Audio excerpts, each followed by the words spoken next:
Hello，又係我 Ben Sir啊！今日講乜嘢？就係講室內總濾水器啊！裏面一定要加嘅乜嘢掣，同埋水喉路嗰個公開，大家去睇啦。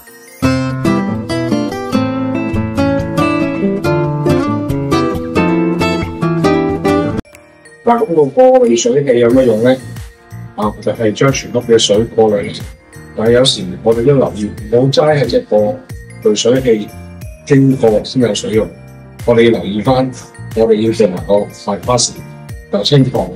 萬一個濾水器出現咗咩問題，你可以閂咗濾水器，將佢直接過水繼續使用。係啦，咁呢個係重點。陣間有個重點教大家分享聽點樣去做呢一個bypass或者叫做防嘅。好，陣間去睇片。好啦，咁我哋就去講條水路點行啦。正常冇濾水器嘅時候，一般家庭都會係由入屋總掣啦，經過下低個水閘 A 就會派水出去噶啦。所以我哋嘅水閘 A 係要上開，而水閘 C 同水閘 B 就要上閉，即使我哋閂咗佢。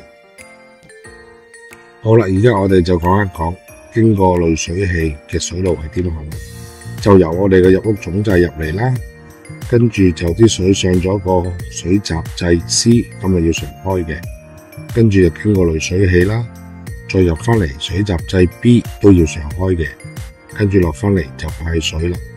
所以閘掣 A 係要上閂嘅。